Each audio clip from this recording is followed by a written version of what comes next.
Hey guys, this is Hell Hades. This is a Raid Shadow Legends video, and we're seeing if Queen EVA can finally get out of the vault. She has been there for too long. She's been there with no kits, with nothing going on. I've got her on the test server, and we're going to try the changes.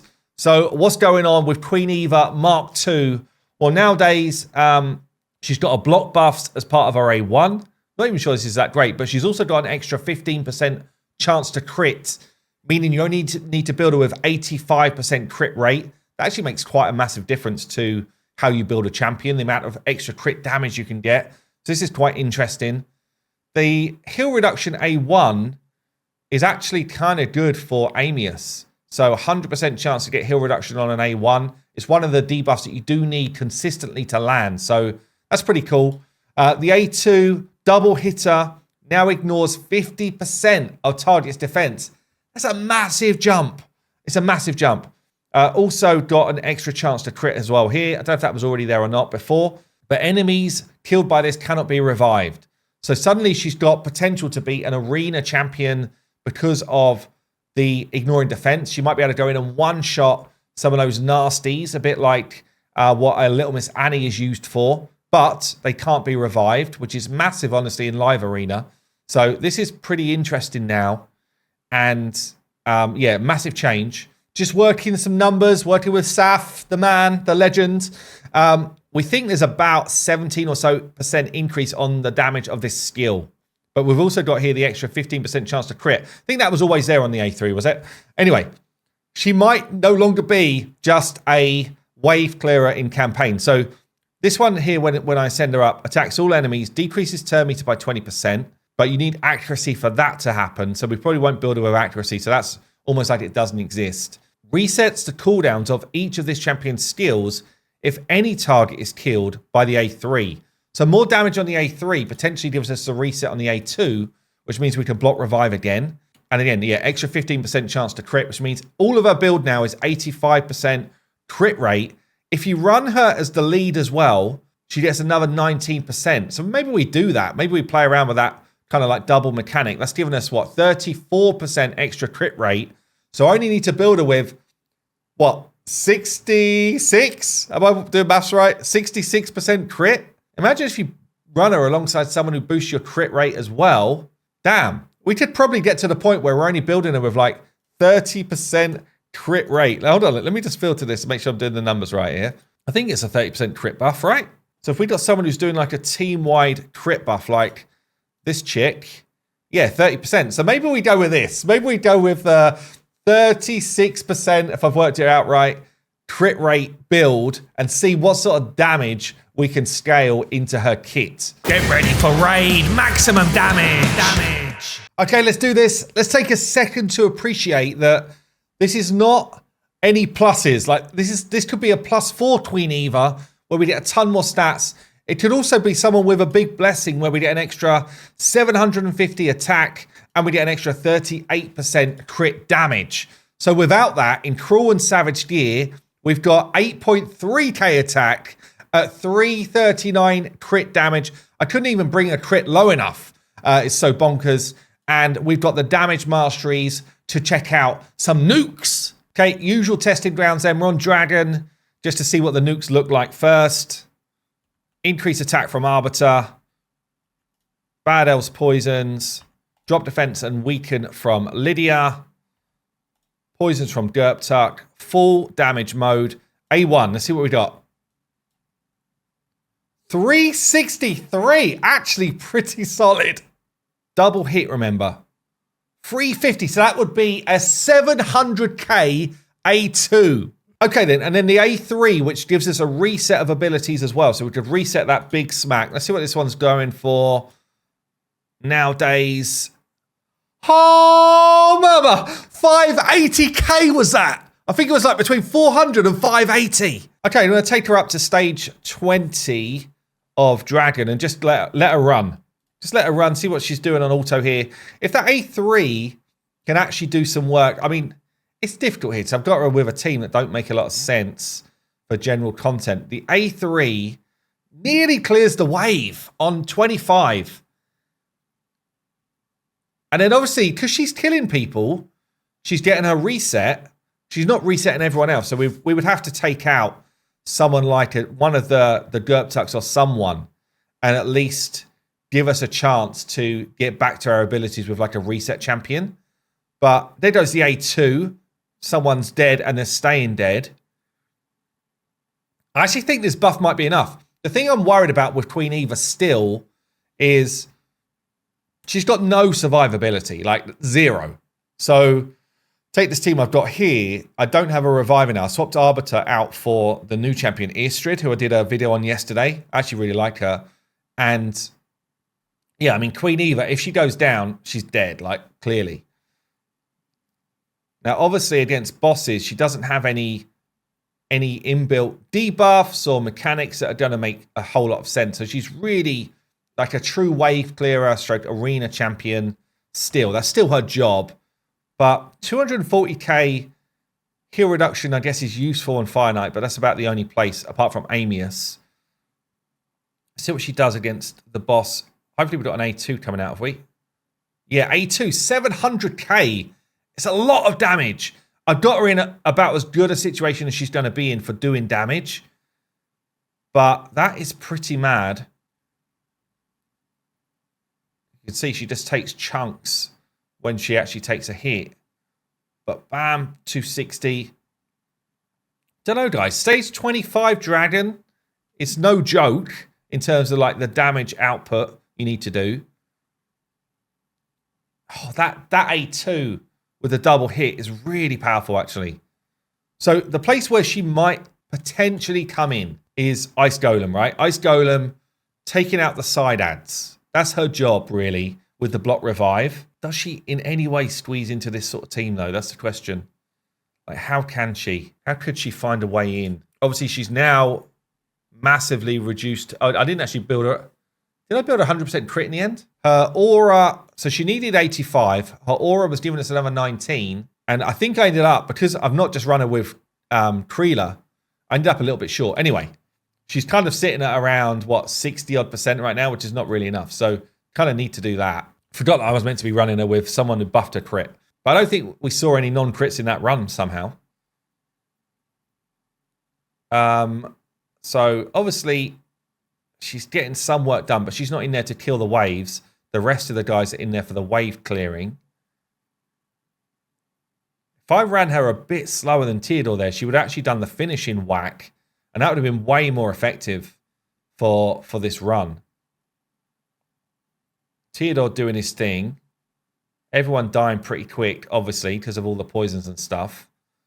So the question is, and I should have held her A2 for this part of the fight, because really what you want to do, I don't know, I mean, on hard, you're in this weird position where you kind of like the ads being alive so that you can use their HP burn to speed up the run. So actually, she's not great here anyway. Like, the whole point of what we're doing with this comp is, yeah, using the burn. So actually, it's a terrible test bed. Let's go back to where most people fight Ice Golem. Okay, so we're kind of setting this up for Lydia into Queen Eva nuke. I don't even know if I really need Lydia's damage, but then, and therefore I don't really need the reset. So maybe, as I'm thinking about this, I'm changing my mind. Maybe we just go Queen Eva, Bad L combo, and then Queen Eva just uses her A3 on the waves, and then uses her A2 as the opener on the boss to kill a side ad. And Bad L does all the rest. Let's see if this works. I'm only on stage 20, don't forget. And the affinity is, I guess, bad for Bad L. Doesn't matter. Let's try it. So does she have enough oomph on her own? Oh, not quite enough without the drop defense. But we just go with it again, and we get some work done. And then we just go with it again. Because she kills something. She just goes with it again and gets us into the boss. She does kill a side ad with the block revive. And then you kind of want her to die now, and Bad L just poisons the boss to death. That's the dream. Like, this here reset stuff, we don't really want to happen, but it doesn't matter because he's only going to reset with one. I mean, that's where she's valuable now. Like, damn. That damage increase just meaning that she can just solo through the waves at this sort of level. And then Bad L, poisons are great on not hard Ice Golem. And then you just fly through killing the boss. And obviously, with what I was going to do, it would be just slightly quicker, but not a lot quicker, actually. But if we just threw Lydia in the mix as well, I don't know if you even need it. Just like an increased attack. Maybe it's just Istrid in there, actually. Only thing with someone like this is she's like using more abilities, which means that you take more time. You take more time seeing the abilities play out. So I don't even know if it's better. But the increased attack should mean we just nuke the wave straight away. Like Arbiter could do the same job, obviously. Anyone who's giving you an increased attack, but then we get no kill this time round. It's difficult to say. So yeah, it ends up actually being slower. Weirdly. Ends up being slower because we didn't get the reset on Bad L. In fact, it ends up not working. Or just about working. Anyway, you kind of get the idea. I mean, if we went on to stage 25, running the team that I'd originally built, she's weak affinity for 25, which is not ideal. You'd have to run 24 and run in this team here where we get the kind of drop defense and weaken from Lydia and then the reset from Kaimar on it. Kaimar just opens with his A2 and then pop. Oh, didn't quite kill everyone, not far off. Tanky fella here, keeping us in the fight. And we get the Kaimar reset. We've got our increased attack up. Drop defense and weaken back out. The nuke, again, one just holding on. But still, for stage 24, 25, whatever, for Ice Golem, to get to the boss without Seer in 30 seconds is very quick. This is the difference, though. These ads against the boss, you need a bit more oomph. Like we needed we probably needed the double reset, honestly. We needed the Lissandra reset to be able to use the A2 effectively. Like she needs to kill someone with the A2 for her to really bring the value to this dungeon. And we should get it here before the boss has a turn, mainly because Istrid's doing a bunch of stuff for us. So we get the block revive on the side ad. At this point, this is now a home run. Okay, this is now easy. Because one of the side ads is dead. And Lydia, actually I forgot about Lydia being in the team. She's like, no, you're not having friends. I'm having friends. And that ends up being a pretty quick time to take down the boss if we get it away. This is the problem. This is the problem with too many people staying alive. Oh, man. Bit egg on my face there. Too many people stay alive, and we get wrecked. You just want Bad L alive for that final part.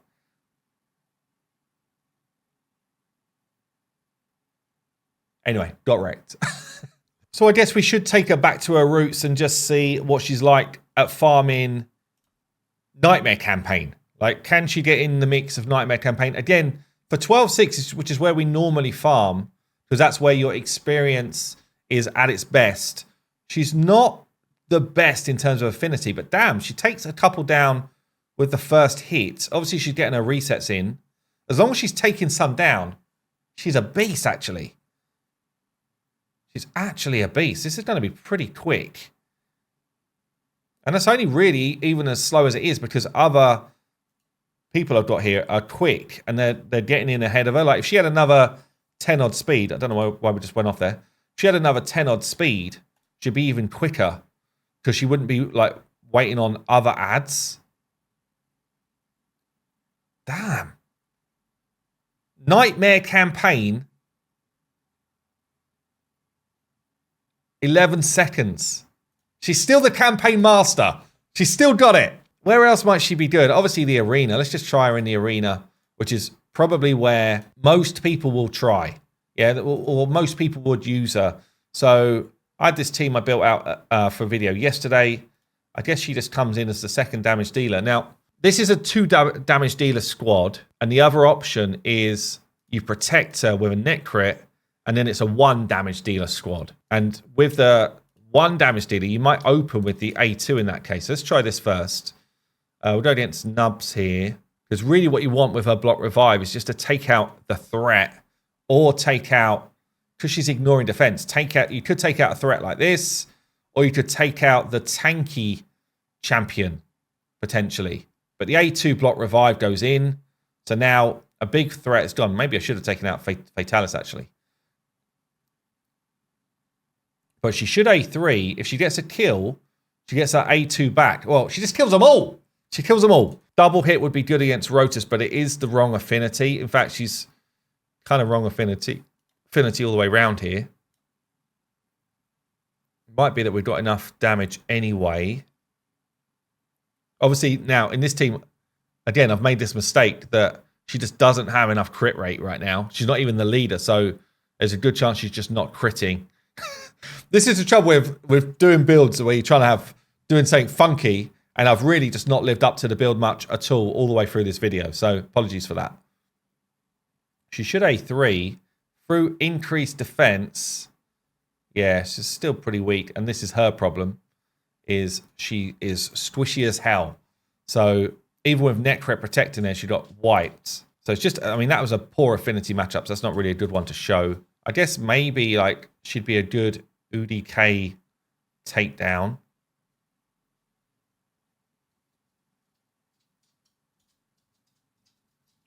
Get a lockout. We've got the increased attack up. Okay, she's just... This is where you don't want it to A2, because she's just A2'd straight into Stone Skin. Like a fool. That's my bad, though. So she gets a kill, which means she gets that back. She gets her A2 back at this point. Now, the first hit's going to go into... I might as well just go straight for Ultimate Death Knight. Damn, I should have actually kept it on Duchess Head, because she could have block revived both of them. In fact, let me just see if that would work. I want to try that again. Where is he? Let's do that, but not on auto. I'm just wondering if she gets both of them with that A2 and block revives them both, which would be kind of nuts.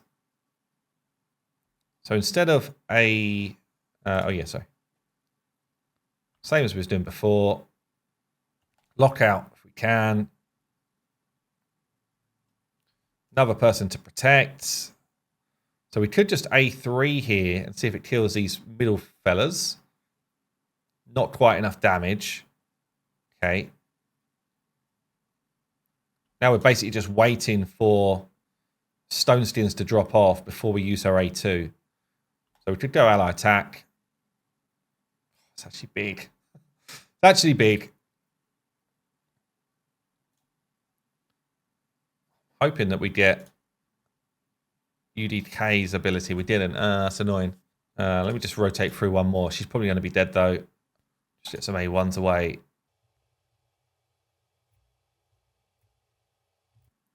So let's boost us up. So if we A2 Duchess, first hit's going to go here. Second hit's going here. Do we get block revive on both of them is what I'm wondering. If we kill them both. Double block revive. Wow, that's actually very cool. That's actually a very good counter to UDK. The double block revive. Interesting. Interesting. As I say, the problem with her is she's super squishy. Like, in high-level gameplay, you just have to protect her so well because she just goes down. She'll just be going down all over the place.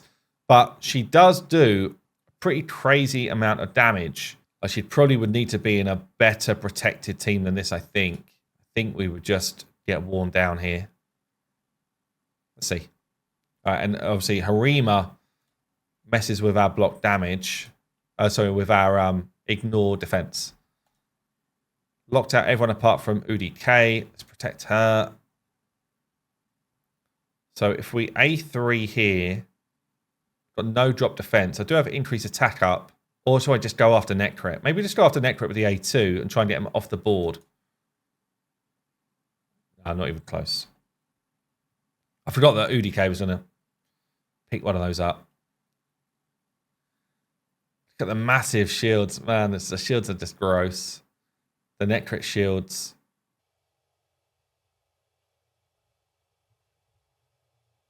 Basically waiting for Stone Skin to wear off before we even begin the fight.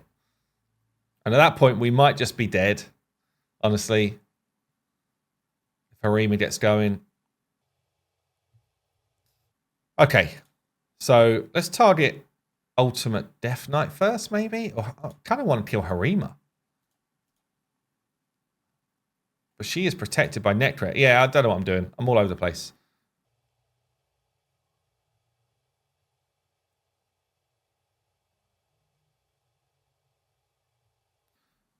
I honestly don't know who I'm best to target in this comp. Like, maybe it is Necret and it's just wear him down. Once he goes, Harima's then killable. But obviously, Ultimate Death Knight just eats so much of it. It's actually a horrible team to fight. It's a horrible team. I mean, Ultimate Death Knight's nearly dead. But unless I'm controlling it and making sure that he drops with RA2,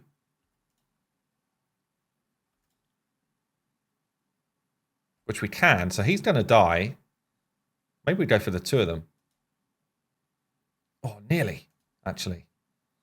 But he's now out of the fight. She's a sheep. He's out of the fight. I mean, it's super long. Don't get me wrong. Super long. It's not an enjoyable fight, but she does work. She does do work. I don't know, guys. I think she's kind of fun now. I think pretty decent buff. I still would have loved for them to have given her some sort of passive that just gives her something, you know, in terms of survivability. But that aside, I think Queen Eva is well and truly out of the vault. Let me know what you think. Anyway, I've been Hell Hades on the test server. I'll see you soon.